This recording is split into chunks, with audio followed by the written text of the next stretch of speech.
Banyak perbuatan dan peristiwa terjadi di Bangka Belitung karena ada aturan hukum dan norma yang hidup di tengah masyarakat, maka dikatakan peristiwa itu peristiwa hukum dan perbuatannya sebagai perbuatan hukum. Lalu, apa kabar keadilan? Di mana keadilan itu berada? Mengapa begitu hukum, aturan, dan norma yang hidup itu ketika tidak mengandung keadilan, maka kualitas penegakan hukum itu akan dipertanyakan. Begitu banyak aturan dan kebijakan yang telah diupayakan pemerintah atas nama kesejahteraan.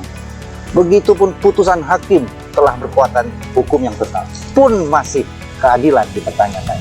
Saudara-saudara, peraturan, perundangan, putusan hakim, kebijakan pemerintah, kontrak, perjanjian, dan program pelayanan publik sebenarnya wujud tempat bersemayamnya keadilan itu. Namun hanya dengan akal sehat dan hati nurani yang jernih dan pengendalian diri, kita akan berjumpa dengan keadilan. Seperti hari ini di Bukit Cafe Kampak, Pangkal Pinang, saya John Ganesha mengajak Anda menyapa. Apa kabar keadilan?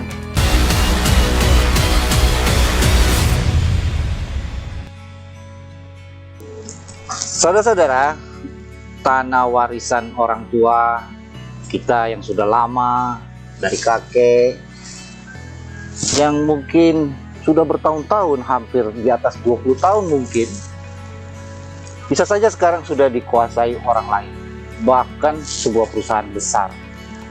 Nah, peristiwa ini sangat sering terjadi sehingga akhirnya menimbulkan rasa keadilan. Di mana keadilan? Ini tanah saya, ini tanah warisan. Oleh sebab itu topik kita hari ini memang adalah tentang tanah warisanku dikuasai orang lain. Hadir bersama saya Ibu Soniati. Ibu Soniati. Iya. Ibu, apa kabarnya? Baik, Pak. Ya, dan ini Ibu saya, oh, Ibu Suryani. Ibu Suryani. Kalau Bapak? Bapak Bedi. Oke, Pak Bedi, lawyernya ya. Iya, iya. Ibu, oh Ibu, ya, sakit apa Bu? Dulu pernah lambung sampai bleeding. Nah, sekarang ini gula, darah tinggi, kuping sampai nggak bisa dengar. Iya, iya, nanti Ibu bisa mewakili ya, Iya, untuk iya. bicara. Ibu anak dari Ibu Suryani dengan Pak Sofian Nurdin. siapa Pak Sofian Pak Nurdin? Sofian Nurdin ayah saya, Pak. Warga Pangkal Pinang atau? Dulu warga Pangkal Pinang. Nah, Dikenal sebagai siapa ini kalau dulu waktu di Pangkal? dulu bapak saya itu pemborong di Pangkal Pinang. Sungai Liat pernah borong itu air kantung di Oh, Sungai Liat. borong Ayah perumahan. perumahan air Perumahan kantung PT Sungai Timah. Liat, PT Timah. Itu tahun-tahun berapa itu? Tahun-tahun nggak tahu juga saya, Pak. Pokoknya zaman-zaman ayah saya masih kerja lah. Masih kerja ya? Iya, iya, iya. Nah, saya dengar Ibu kan sekarang ini sedang melakukan gugatan. Iya, Memang Pak. itu hak Ibu ya, di pengadilan negeri ya. Iya, iya, Pak. Nah, ceritain Bu ini tentang tanah yang mana ini? Tanah Ini di dulu mana? ayah saya kan beli tanah di belakang Pujako itu tahun 63 dia belinya. Sempat berkebun apa segala macam di situ, tanam ubi, pisang segala macam lah. Nah, setelah tahun 75 bikinlah ayah surat kan. Nah, setelah bikin surat sekitar tahun 80-an timah apa nggak ngerti lah, pokoknya orang pernah pinjam untuk bikin sumur karena di situ air susah katanya kan, numpang bikin Maksud sumur. Ibu Timah tuh maksudnya PT Timah. Nah, sekarang katanya kan itu kan. Dulu namanya PT Tambang Timah gitu. Timah yang kami tahu ya, sama iya, Timah. iya. Terus. Nah, setelah itu tahun 87 ayah saya kan meninggal. Nah, sedangkan saat itu kan tanah kalau di Pulau Bangka itu kan nggak ada harga kan, nggak itu. Nah, setelah gitu tiba-tiba kami dengar tanah kami itu udah dikuasai Timah katanya kan. Ini tanah yang di mana ini? Yang Tanah di Pujako, Pak, sekarang belakang Pujako, Pak. Oh, jadi soalnya waktu Ibu masih kecil, Iya, itu yang Ibu ingat tanahnya seperti apa? Yang ini kan di Dulu dekat masih kantor hutan pos lah, itu Pak. ya? Di kantor pos. Kantor pos, terus sekarang ada makanan Iya, internasional iya. di situ, ada Dulu di situ Hotel Mulia situ, Pak. dulu hotel. Hotel Mulia. Terus Sekarang Gedung udah Hamidah. Hotel Gedung Hamidah sekarang. Yang kosong itu, Iya. itulah yang sekarang Ibu sedang. Iya, iya, Pak. Itu Sekarang luas saya loh. perjuangkan. luasnya Hmm. 90-70 lah Pak. Oh. Dari Jalan Ayani itu 90, arah ke Kampung Pas itu 70, kurang lebih itulah. Ya, Mengapa Ibu kok seperti kayak ada perasaan sedih gitu? Memang kenapa? sedih. Ini kan sedang diperjuangkan ya, sama karena Pak Bedi ini.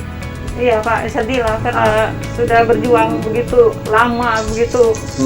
Ya Allah, hanya Tuhan yang tahu Pak ya, yang kata kita menuntut hak kita kan sampai kapanpun kami tetap menuntut, karena saya yakin itu tanah orang tua kami Pak, karena saya tahu tanah kami masih kecil-kecil, ayah pernah bawa kami ke lahan itu. Ke lahan itu ya. Kami ada. udah ke lurah kemana, setelah tahu kan waktu itu kan surat kami kan belum ada yang asli kan.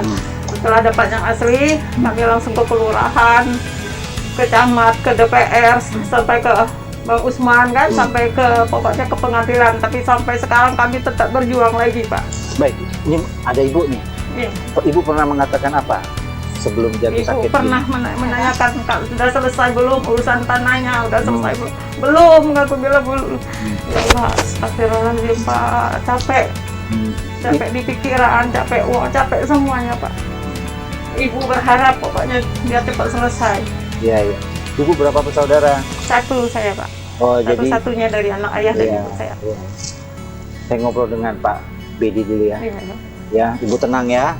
Jadi Pak, saya saudara-saudara kita juga kehadiran pengacaranya Bang Bedi. Ya, dibuka aja Bang, bisa sambil ngobrol kan.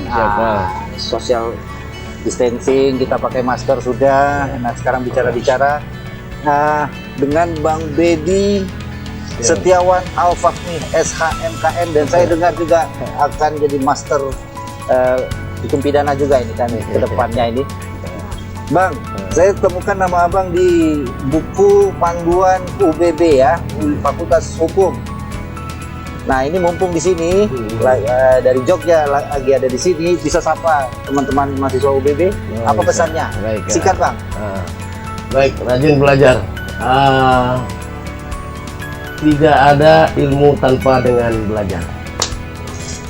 Ya, kalau saya nambahin nanti versi saya pula kan, biar versi Abang ya.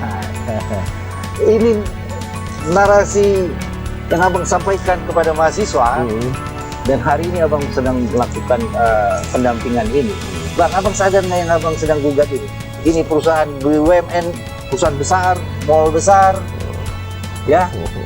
Dan saya baca di gugatan Abang selalu mengatakan kepada hakim, klien kami orang tidak mampu. Memangnya Posita ini maksudnya apa yang ingin Abang sampaikan? Sampai Ibu ini menangis ini kenapa? Seberapa sulit? Apa yang Abang alami? Baik, memang kita tahu penegakan hukum itu memang tidak di ruang hampa. Banyak onak duri dalam proses penegakan hukum itu. Apalagi kekinian kita tahu memang citra penegakan hukum kita secara